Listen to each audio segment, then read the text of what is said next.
तीन नंबरचा कोणता आहे? अनुनासिक व्यंजन. तीन नंबरचा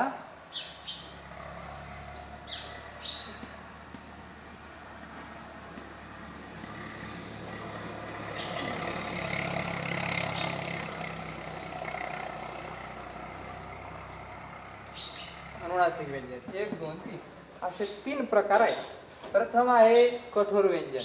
कठोर व्यंजन कसे असतात, काय असतात हे आपण आता पाहणार आहोत.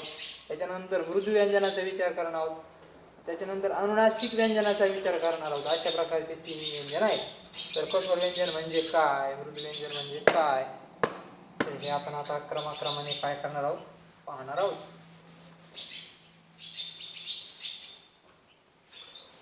तर सर्वप्रथम कठोर व्यंजन म्हणजे काय हे पाहणं आवश्यक आहे.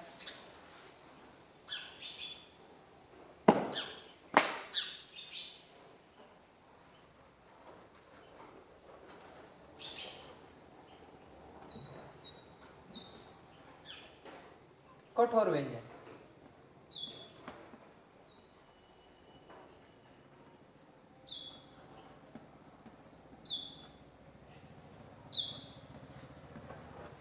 कठोर व्यंजन म्हणजे काय, काय त्यांनी व्याख्या केली की जे व्यंजन उच्चार करावयास थोडे कठीण किंवा मग कर्कश असतात त्याला काय म्हणतात, कठोर व्यंजन असं म्हणतात.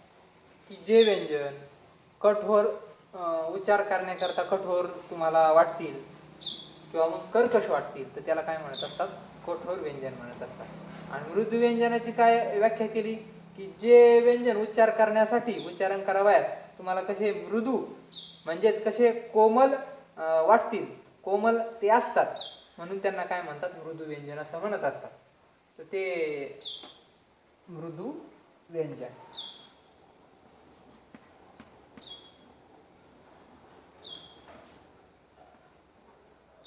तर हे असणारे यांचा उच्चार कसा आहे, थोडा कठीण आहे, कर्कश आहे. आणि यांचा उच्चार कसा आहे, मृदू आहे, म्हणजे हे कोमल यांचा उच्चार आहे. तर हे अशा प्रकारचे हे दोन आहे. तर त्याच्यानंतर आपण प्रत्यक्ष पाहूयात की हे कोणते वर्ण आहेत आणि यांचा उच्चार कसा कसा होतो हे आपण आता पाहूया. तर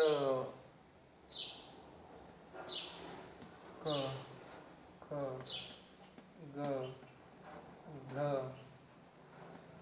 क ख ग घ घ, च छ ज झ य ट ठ ड ढ न ट ठ ड ढ न.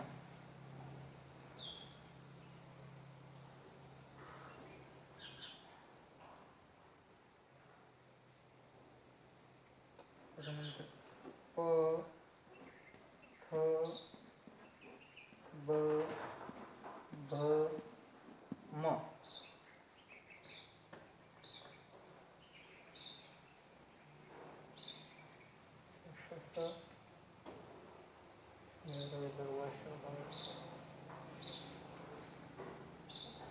स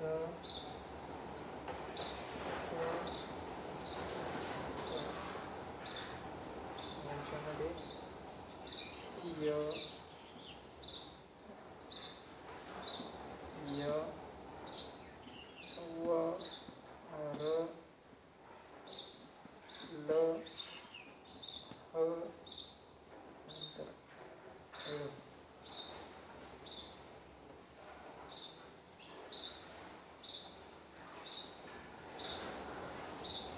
तर कठोर व्यंजनाची व्याख्या सांगत असताना त्यांनी पुन्हा असं सांगितलंय की प्रथम त्यांनी सांगितलं की हे उच्चारण करायला कसे असतात, कठीण असतात, कर्कश असतात. तर त्यांनी सांगितले की सुरुवातीचे दोन अक्षर म्हणजे कोणते, ते हा आहे प्रथम वर्ग, याला म्हणतात द्वितीय वर्ग, याला म्हणतात तृतीय वर्ग, याला म्हणतात चतुर्थ, याला म्हणतात पंचम, असे 5 वर्ग असतात. हो, हा कोणता आहे, प्रथम वर्ग, हा आहे द्वितीय वर्ग, हा आहे तृतीय वर्ग, हा आहे चतुर्थ वर्ग, हा आहे पंचम वर्ग. असे किती आहेत? 5 वर्ग आहेत. म्हणजे किती वर्ग झाले? पूर्ण 5 वर्ग झाले. तर प्रथम वर्गाला नाव त्यांनी दिलेलं आहे क वर्ग. दुसऱ्या वर्गाला नाव त्यांनी दिलेले आहे च वर्ग.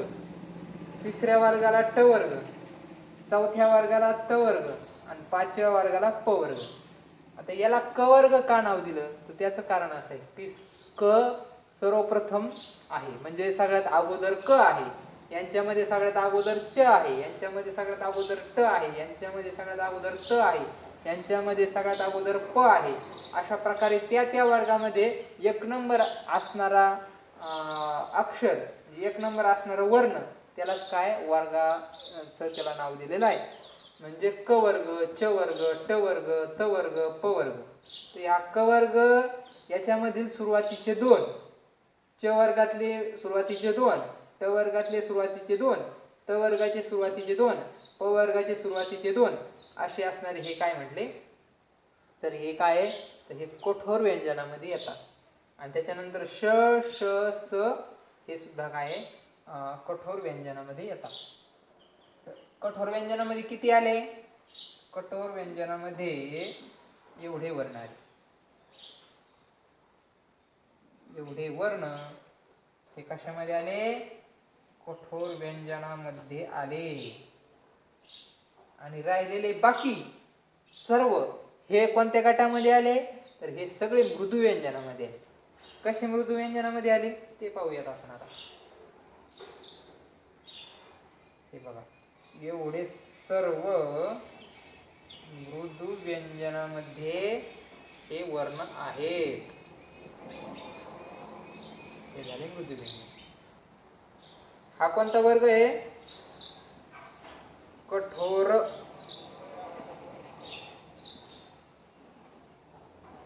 व्यंजन. याला म्हणायचं कठोर व्यंजन, याला म्हणायचं मृदू व्यंजन.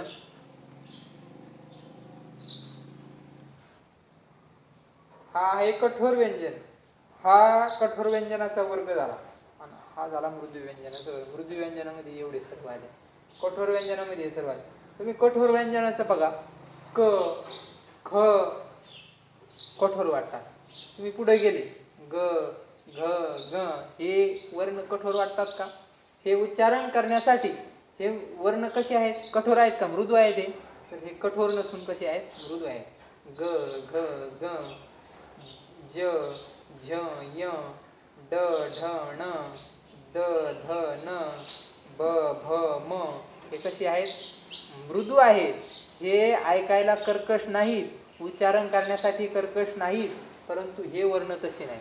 हे वर्ण क, ख, च, झ, ट, ठ, त, थ, प, फ, श, ष, स.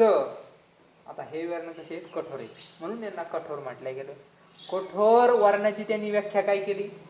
की प्रत्येक वर्गातील असणारे सुरुवातीचे 2 असणारे वर्ण हे काय आहेत? कठोर आहेत. दुसरी गोष्ट की हे उच्चारण करायला कसे आहेत? म्हणले कर्कश आहेत, कठोर आहेत, म्हणून यांना काय म्हटले? कठोर वर्ण, कठोर व्यंजन असं त्यांना नाव दिलेलं आहे. आणि राहिलेले बाकी राहिलेले कोणते आहेत? ग, घ, ग हे सर्व हे कसे आहेत? उच्चारण करायला सुद्धा काय आहेत? मृदू आहेत, म्हणून यांना काय म्हणले? मृदू व्यंजन म्हणले.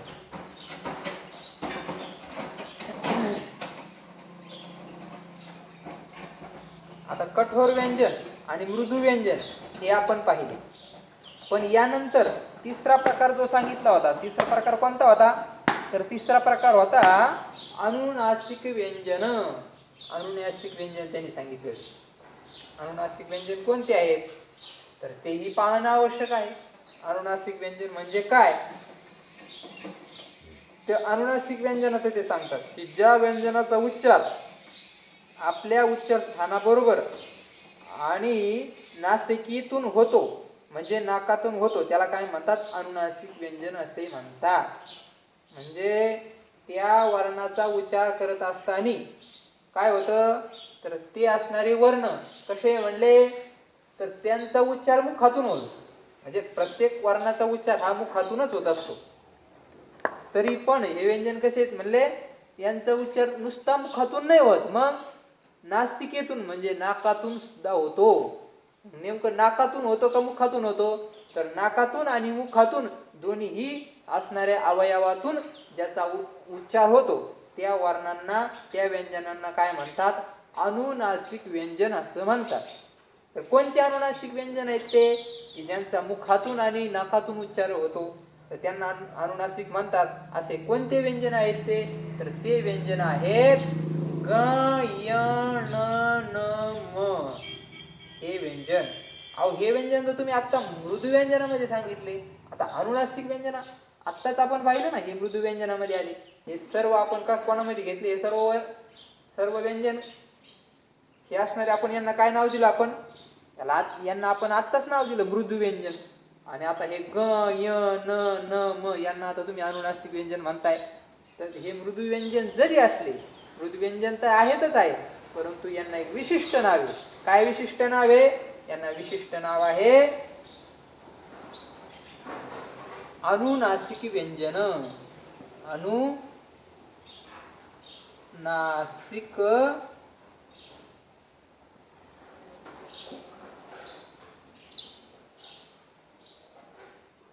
व्यंजन.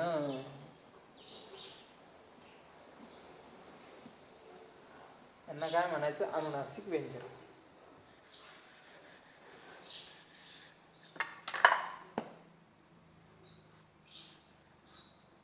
यांना अनुनासिक व्यंजन नाव आहे. कोणाला ग य न न म.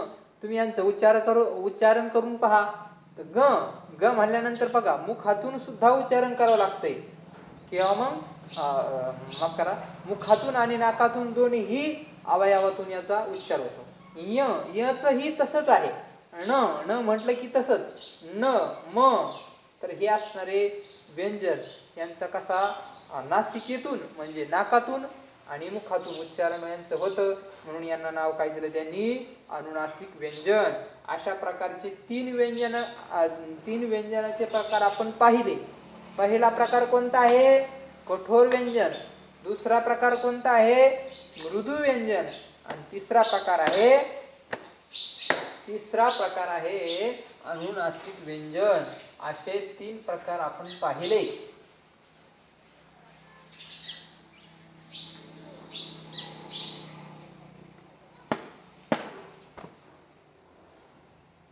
आता हे व्यंजनाचे तीन प्रकार आपण पाहिले परंतु आपण वर्णाचा विचार करीत आहोत.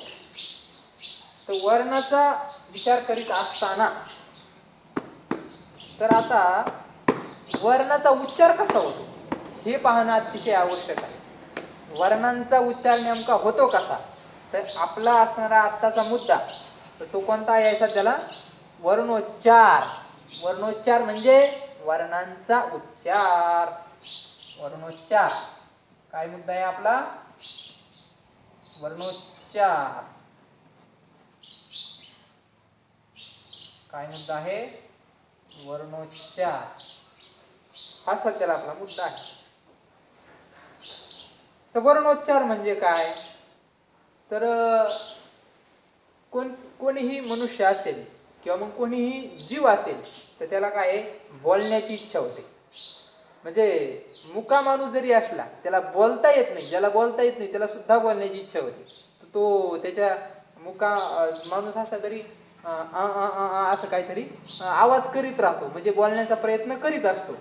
तर उच्चारण करण्याचा तो काय करीत असतो प्रयत्न करीत असतो. मनुष्यच नाही तर दुसरा कोणी पशु असेल प्राणी असेल तो सुद्धा उच्चारण करीत असतो आवाज करीत असतो असं आहे. तर कोणी असो तर त्याला बोलण्याची इच्छा होते. तर मग जेव्हा तो बोलतो तेव्हा फुफ्फुसातून आपले जे फुफ्फुस आहेत फुफ्फुस त्या फुफ्फुसातून श्वसन नलिका असते आपली श्वसन नलिका त्या मार्गे पडणारी हवा तर त्या श्वसन मार्गात त्या नळीतून त्या मार्गातून काय पडते बाहेर हवा पडते आणि ती हवा पळजिभेपासून ओठापर्यंत पडजिभेपासून ओठापर्यंत पसरलेला जेवढा आपला असणारा मुखाची पोकळी आहे, म्हणजे आपलं असणारा आतमधील जे मुख आहे, म्हणजे त्याच्यामध्ये जिव्हा आली, कंठ आला, दात आले, मूर्धा, टाळू, हे सर्व असणारे अवयव आतील, तर त्यामध्ये काय होत असतं, ती हवा आदळत असते पडजिभेमध्ये. त्याच्यानंतर नाकाच्या छिद्रातून, त्या पोकळीतून, म्हणजे त्या नासिका विवरातून काय होत असते, हवा बाहेर पडत असते. तर अशा प्रकारे तिथं काय होतं, मग वेगवेगळे ध्वनी, वेगवेगळे वर्ण काय होत असतात, निर्माण होत असतात. कसे तयार होत असतात ते, तर आपण एक आकृती काढूया आणि त्या आकृतीच्या माध्यमातून आपण विचार करण्याचा प्रयत्न करूयात की वर्णांचा उच्चार, वर्ण मुखामध्ये तयार कसे होतात हे आपण पाहण्याचा प्रयत्न करूयात.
हे एक आपण आकृती काढण्याचा प्रयत्न केला. आकृती काही तेवढी चांगली आलेली नाहीये, तरी पण आपल्याला आकृतीशी घेणं देणं नाही, आपल्याला ते मुखाशी घेणं देणं आहे. तर ते मुख, त्याचा आपण विचार करणार आहोत. तर आपल्या मुखामध्ये काही भागांचा आपण विचार करणार आहोत. मुखामध्ये हे असतात दंतपंक्ती, याला म्हणतात संस्कृतमध्ये दंत. दंत म्हणजे दात, दंत, हे काय दंत. ही काय आहे, जिव्हा. जिव्हा म्हणजे, जिव्हा म्हणजे जीभ.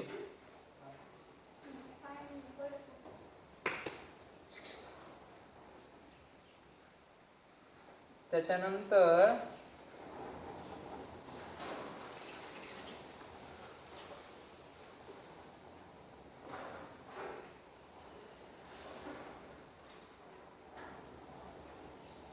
हा जो भाग आहे हा, तर ह्या भागाला म्हणतात ताळू. याला काय म्हणतात? आपण मराठीमध्ये याला टाळू म्हणतो, पण संस्कृतमध्ये याला नाव काय आहे? तालू.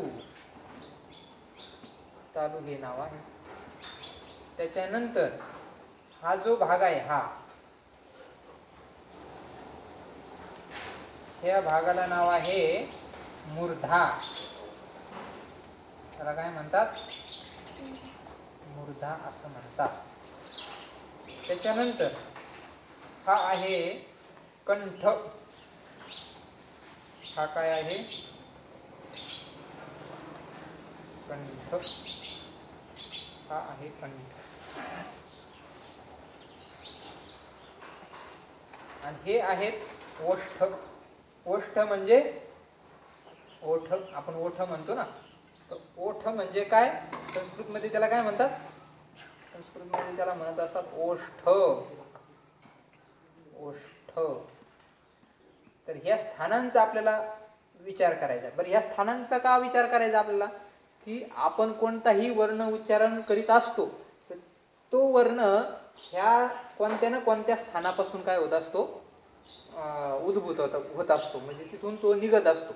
त्याचं ते स्थान असतं, त्याचं ते काय मुख्य स्थान मानलं जातं की तिथून तो निघलेला असतो. म्हणून त्याला तेच त्याचं काय असतं? ठरलेलं स्थान असतं. अशा प्रकारे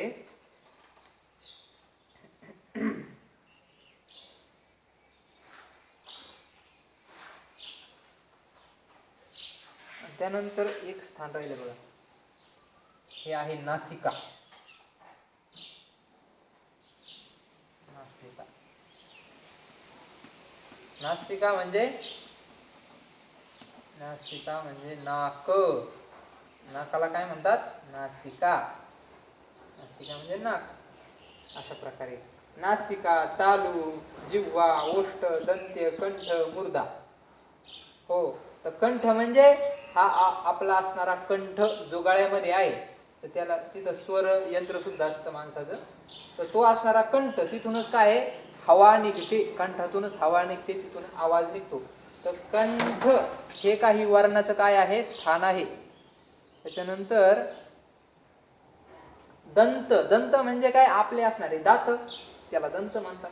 ओष्ठ. ओष्ठ म्हणजे काय? ओठ. काही वर्ण असे आहेत तर त्यांचं स्थान काय आहे? प, फ, ब, भ, म. आता हे जे वर्ण आहेत प, फ, ब, भ, म, यांचं स्थान कोणतं आहे? ओष्ठ आहे. त्याच्यानंतर जिव्हा. काहींचं स्थान काय आहे? जिव्हा स्थान आहे. काहींचं स्थान तालू आहे. च, छ, ज, झ, य, तर यांचं स्थान तालू आहे. त्याच्यानंतर ट, ठ, ड, ढ, न यांचं स्थान काय आहे? मूर्धा आहे. म्हणजे ज्यावेळेस आपण ट, ठ, ड, ढ, न असं म्हणत असतो त्यावेळेस त्या मूर्धा जो अवयव आहे, मूर्धेला तिथं आपली जीभ लागत असते. म्हणून ट, ठ, ड, ढ, न यांचं स्थान कोणतं आहे? मूर्धा आहे. ठीक आहे. च, छ, ज, झ, य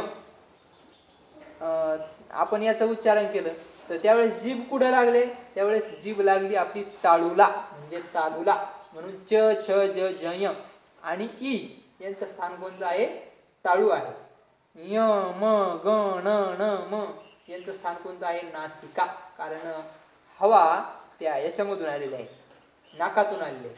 म्हणून यांचं स्थान कोणतं आहे? नासिका. कोणाचं? य, म, ग, न, न, ग, य यांचं स्थान. त्याच्यानंतर कंठ. कंठ. कंठ क, ख, ग, घ, ग याचं उच्चारण तुम्ही करून पहा. हवा कुठून येते? स्पष्ट कंठातून हवा येते, दुसरीकडे कुठेही आदळल्या जात नाही, किंवा मग जीभ दुसरीकडे कुठे लागत नाही. तर मग काय? तर कंठ अचा तुम्ही उच्चारण करा. तर बरोबर उच्चारण कुठून येतंय? कंठातून येते. जीभ इतरत्र कुठं लागते का? नाही लागत. हवा कुठून येते? बरोबर कंठातून येते. म्हणून त्यांचं स्थान कोणतं आहे? कंठ आहे. कोणाचं स्थान कंठ आहे? तर याचं स्थान काय आहे? कंठ आहे. त्याच्यानंतर क, ख, ग, घ, ग हे सर्व असणारे वर्ण यांचं स्थान काय आहे? कंठ आहे. आता हे आपण सर्व पाहणारच आहोत. परंतु इथं मूर्धा कशाला म्हणतात, मूर्धा कुठं असते, तर मूर्धा बरोबर ह्या ठिकाणी असते. म्हणजे आपला जो वरती घुमट आहे ना, घुमट, त्या इथं कंठ आणि तालू याच्या मध्ये बरोबर जो घुमट आहे ना, तुम्ही आता उच्चारण करून पहा कशाचं, ट ठ ड. आता कुठं जीभ लागली बरोबर तोच असणारा भाग त्यालाच काय म्हणतात, मूर्धा म्हणतात. त्याच्यानं तालू कुठं असते, तर तालू कुठं असते तुम्हाला सांगतो. तर च छ ज झ य बरोबर कुठं लागले, जीभ कुठं लागली, जीभ ज्या ठिकाणी लागली त्याला काय म्हणतात, तालू म्हणतात. त्याच्यानंतर जिव्हा तर तुम्हाला माहिती आहे, जिव्हा म्हणजे जीभ. त्याच्यानंतर ओष्ठ, ओष्ठ कशाला म्हणतात, ओठाला म्हणतात. ओठ कुठं असतं हे सांगण्याची आवश्यकता नाही. दंत, दंत सांगण्याची आवश्यकता नाही. तर दंत हे सुद्धा कोणाचं स्थान आहे, काही वर्णाचं स्थान आहे बघा. दंत कोणाचं स्थान आहे, ऋतू. त थ द ध न, त थ द ध. आता त म्हणा, थ म्हणा, द म्हणा, इथं उच्चारण करीत असताना तुमची जीभ कुठं लागत असते, दंताला लागत असते, म्हणजे दाताला लागत असते. म्हणून त थ द ध न यांचं स्थान काय आहे, दंत आहे. हे आपण पाहिलं, यांचं स्थान काय आहे, दंत आहे.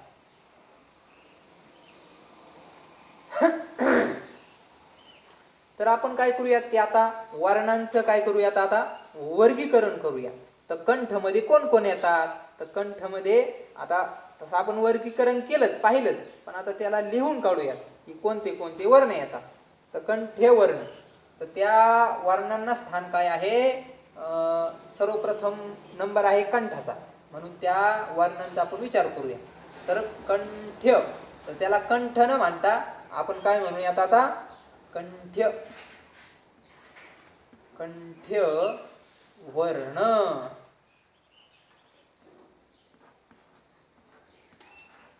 कंठ्य वर्ण. आता ह्या कंठ्य वर्णामध्ये कोण येतो त्याचा आपण विचार करूयात.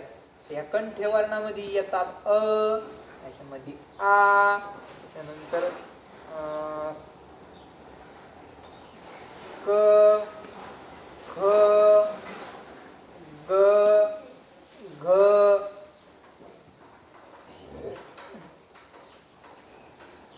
ग. एवढेच येतात का, हो एवढेच येतात. तरी पण एक बाकी राहतो. कोण बाकी राहतो, हा असणारा ह. हा ह सुद्धा कोण, हचं स्थान कोण आहे, याचं स्थान सुद्धा कंठ आहे. म्हणून यांना काय म्हणतात, कंठ्य वर्ण म्हणतात. अ आ क ख ग घ ङ ह. आता हे पूर्णपणे आत्ताच समजेल असं तुम्ही गृहीत धरू नका. तर आपण काय त्याची पूर्ण पुढं काय करणार आहोत, आपण त्याची एक सारणी तयार करणार आहोत आणि त्या सारणीनुसार आपण समजून घेऊया. मग तुमच्या पूर्ण एक डोळ्यासमोर येऊन जाईल की कसं आहे. पण इथं फक्त आता कंठ्य वर्ण कोणते आहे, तालव्य, मूर्धन्य, दंत्य, ओष्ठ्य, नासिक्य, कंठ तालव्य कोणते आहेत, फक्त एवढं पाहणार आहोत. आणि त्याच्यानंतर आपण सारणी पाहूयात. आणि सारणी म्हणजे तुमच्या पूर्णपणे लक्षात येईल, पूर्ण तक्ता तुमच्या डोळ्यासमोर असेल. तर हे झाले कंठ्य वर्ण. हा, तर कंठ्य वर्णाच्या नंतर कोणते वर्ण आहेत, कंठ्य वर्णाच्या नंतर आहेत तालव्य. तालव्य, तालव्य म्हणजे तालव्य, तालव्य वर्ण. तालव्य वर्णामध्ये कोण येतं, तालव्य म्हणजे ज्यांचं स्थान टाळू आहे, म्हणजे ज्यांचं स्थान तालू आहे त्याला काय म्हणतात, तालव्य असं म्हणतात. तर तालव्य मध्ये कोण येतं, तालव्य. तुम्ही ई, मोठा ई, त्याच्यानंतर च, च, च, छ, च, छ, ज, झ, य, च, छ, ज, झ, य. अजून कोण याच्यामध्ये, अजून काही वर्ण आहेत बघा. य, त्यानंतर श, हे सर्व काय आहेत, तालव्य, म्हणजे यांचं स्थान तालू आहे. याला काय म्हणतात,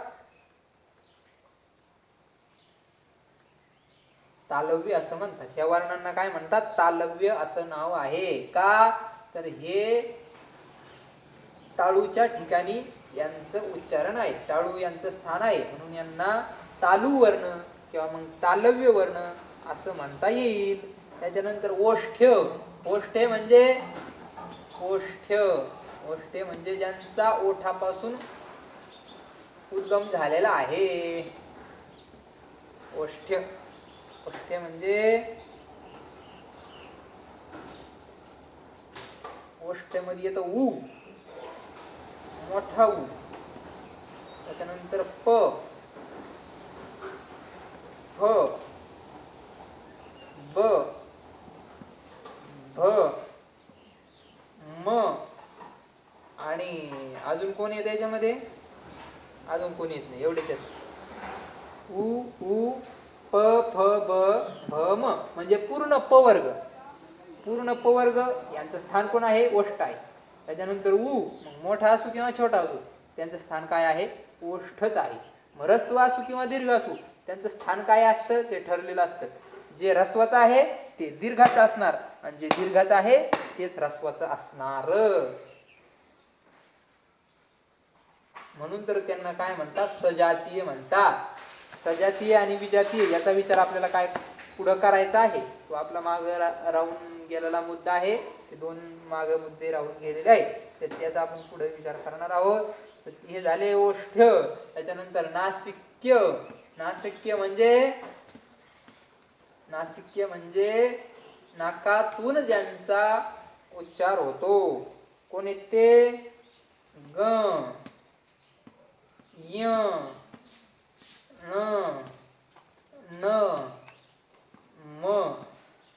हे कोण आहेत? नासिक्य. ग, य, न, म हे नासिक्य. त्याच्यानंतर आहेत कंठतालव्य. कंठतालव्य हा काय प्रकार आहे? तर कंठतालव्य म्हणजे कंठ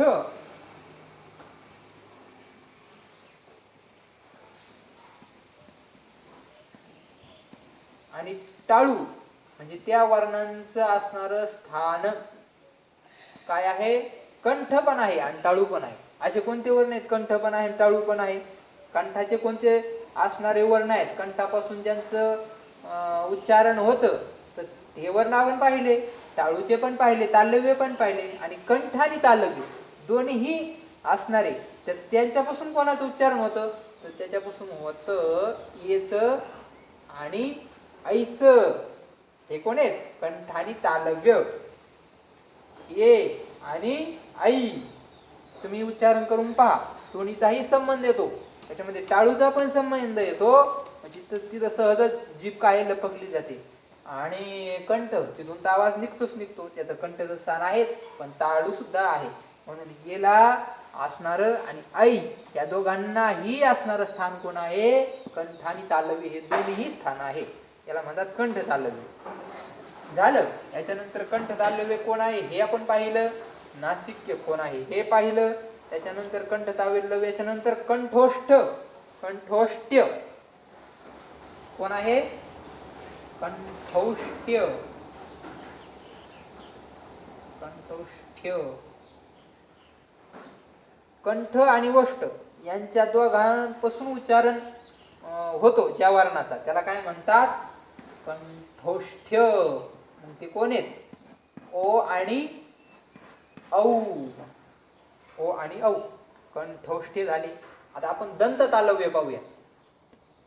दंत तालव्य. दंत तालव्य. दंत तालव्य मध्ये कोण येतो? तर दंत तालव्य मध्ये येतात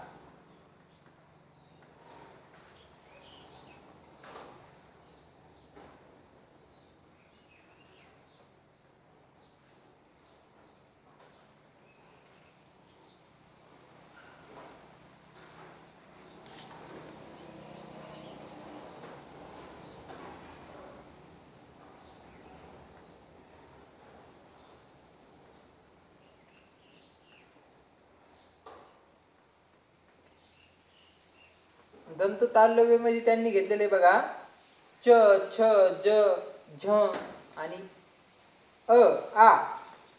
म्हणजे च, छ, हा म्हणजे च, छ, च, छ, ज, झ, हा. म्हणजे त्याच्यामध्ये जर स्वर मिसळला, च मध्ये जर स्वर मिसळला आपण असं जर च चं उच्चारण केलं तर याचं स्थान कोण आहे? टाळू आहे. पण ह्या पूर्ण च चं उच्चारण केलं, पूर्ण च म्हणजे याच्यामध्ये अ आहे किंवा मग च्या घ्या, हा च्या घ्या, याच्यामध्ये सुद्धा स्वर आहे, च मध्ये स्वर आहे आणि च्या मध्ये सुद्धा काय आहे? स्वर आहे. म्हणजे स्वरयुक्त, स्वरयुक्त जर च असेल, स्वरयुक्त छ असेल, स्वरयुक्त ज असेल, स्वरयुक्त झ असेल तर यांचं उच्चारण काय, यांचं स्थान काय असणार आहे? दंत तालव्य. यांचं स्थान काय असणार आहे? दंत तालव्य.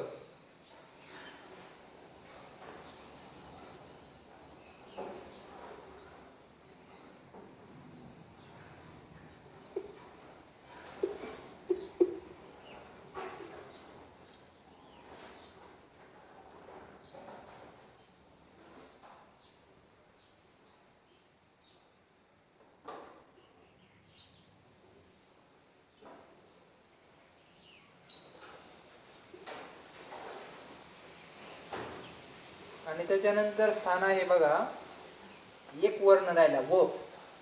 वच कोणतं स्थान आहे हो? वच स्थान आहे दंतोष्ठ्य. दंतोष्ठ्य.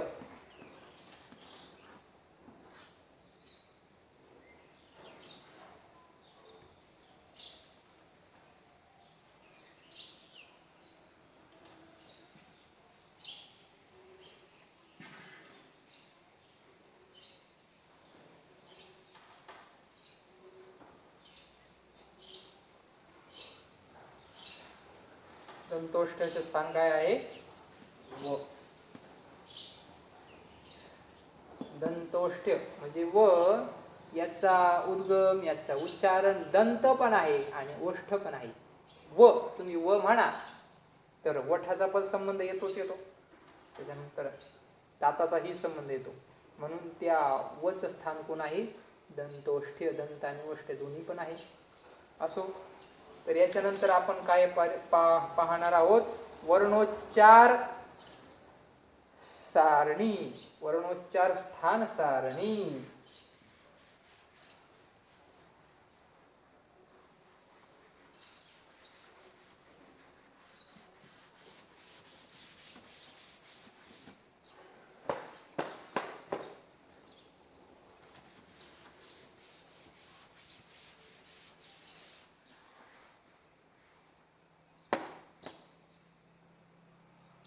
वर्णोच्चार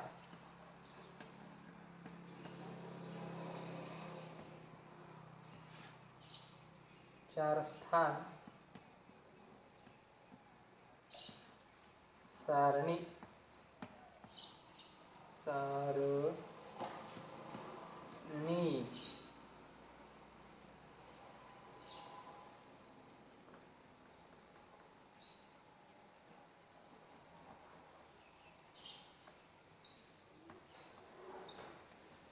स्वर. स्वर कोणते आहेत? अ, आ, ई, ई, रू,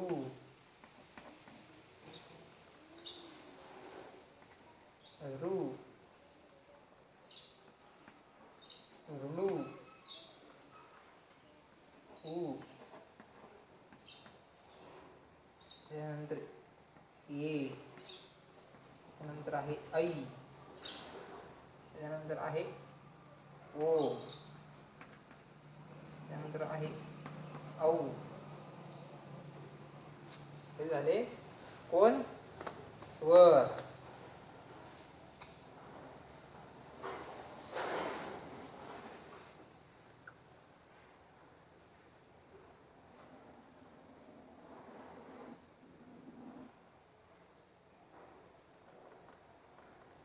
त्याच्यानंतर आपण पाहूया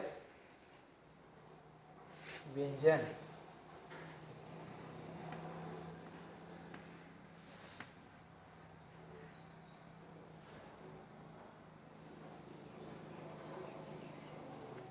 व्यंजन पाहूयात. व्यंजन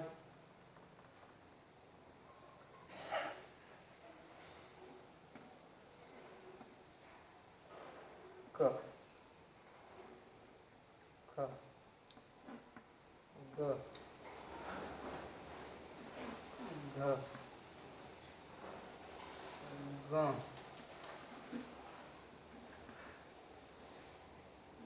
ह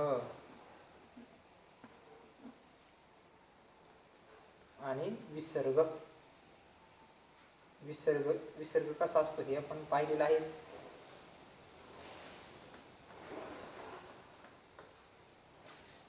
त्याच्यानंतर आहे च,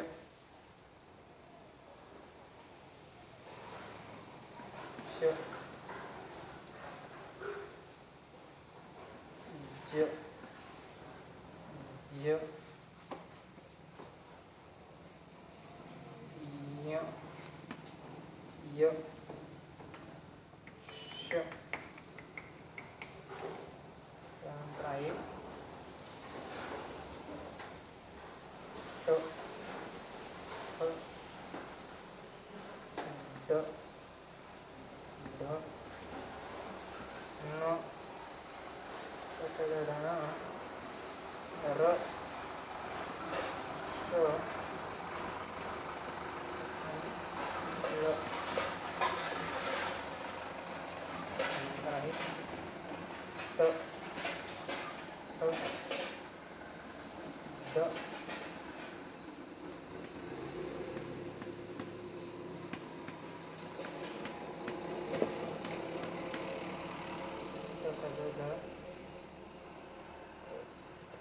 ध, ध,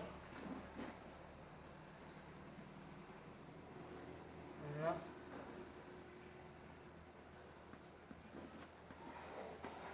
ल, स. त्याच्यानंतर आहे प, फ, ग, घ, म, फ, फ, ग, घ, म.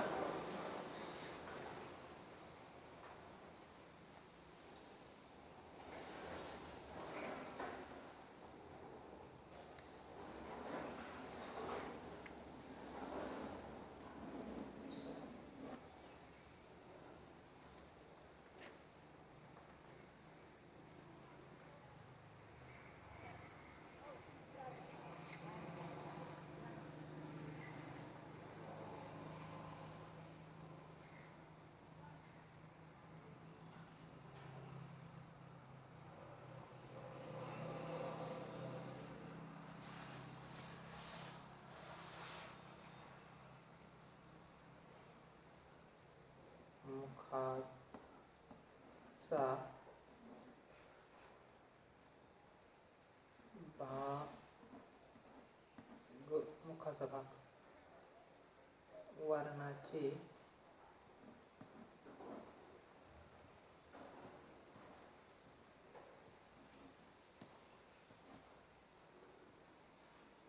नाव.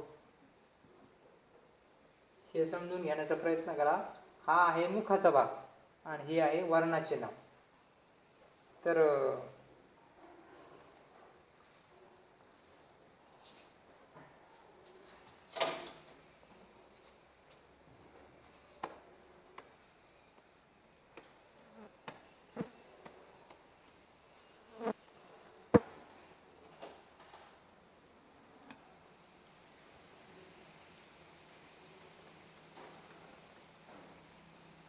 अ, आ, क, ख, ग, घ, ग, ह आणि विसर्ग हे कुठून उत्पन्न होतात? यांचं स्थान कोणतं आहे? यांचं स्थान आहे कंठ. यांचं स्थान कोणतं आहे? यांचं स्थान आहे कंठ. बर, यांचं स्थान कंठ आहे. मग यांचं नाव काय आहे? यांचं नाव आहे कंठ्य. यांना काय म्हणतात? यांना नाव आहे कंठ्य. कंठ्य. त्याच्यानंतर हे झाले. त्याच्यानंतर ई, ई, च, छ, ज, झ, य, य, श हे कुठून उत्पन्न होतात? यांचं स्थान कोणतं आहे? यांचं स्थान आहे तालू. एकदम ध्यानपूर्वक लक्ष द्या आणि हे पहा, यांचं स्थान कोणतं आहे? तालू. च छ ज झ य य श. बरोबर आपली त्या ठिकाणी ताळूला जीभ लागते. ताळू कुठं आहे? ज्यावेळेस च छ ज झ य आपण उच्चारण करतो त्यावेळेस तिथे जीभ लागते, त्यालाच काय म्हणतात? ताळू म्हणतात. आणि ताळूला जीभ लागते म्हणूनच काय म्हणतात? यांना काय म्हणतात? तालव्य. ह्या वर्णांना नाव काय आहे? तालव्य. या वर्णांचं नाव झालं तालव्य.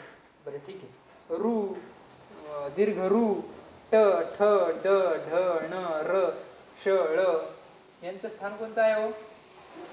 यांचं स्थान आहे मूर्धा. बरोबर मूर्धा या ठिकाणी आपली जीभ लागत असते. मूर्धा. यांना नाव काय आहे? मूर्धन्य.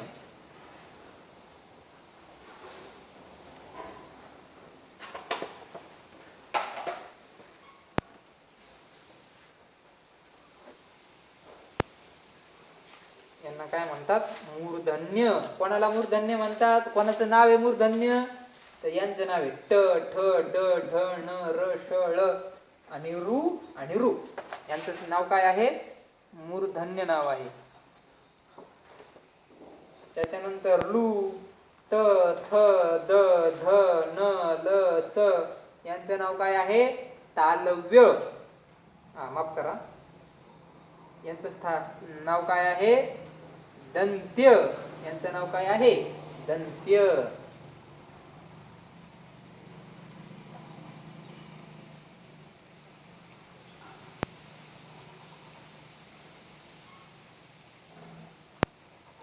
यांचं नाव आहे दंत्य.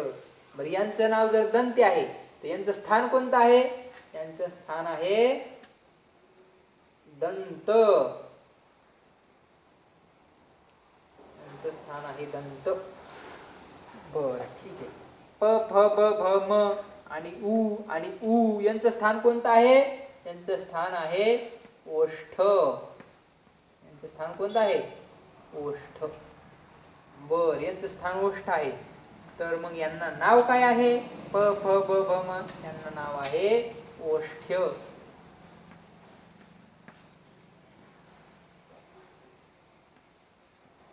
यांना नाव आहे ओष्ठ्य. हे जरी तुम्हाला ओळखू येत नसेल, हे काय लिहिलेलं आहे? ओष्ठ्य.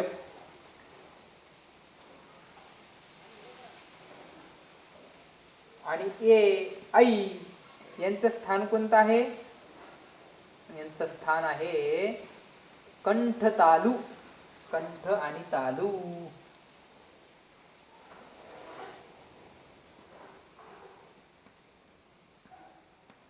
कंठ आणि तालू.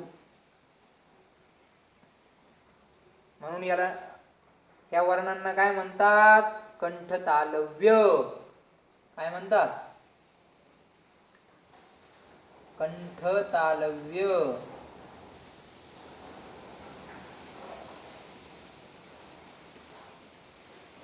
तालव्य हा काय आहे? कंठ तालव्य. बरं ठीक आहे. ओ आणि औ यांचं स्थान कोणतं आहे हो?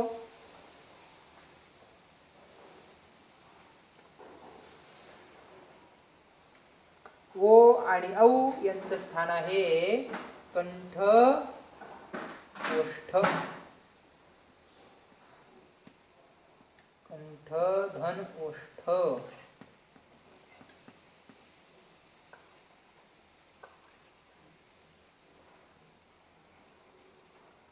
इथं आता तुम्हाला शंका येत असेल, इथं वरती अनुस्वार का दिला नाही, वरती टिंब का दिलं नाही? पण टिंब देण्याची आवश्यकता नसते, कारण इथं न आहे.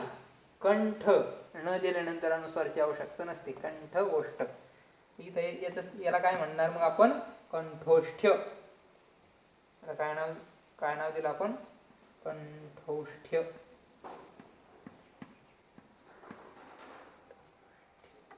आता पलीकडे जागा उपलब्ध नसल्यामुळे आपण इथे लिहिलेलं आहे.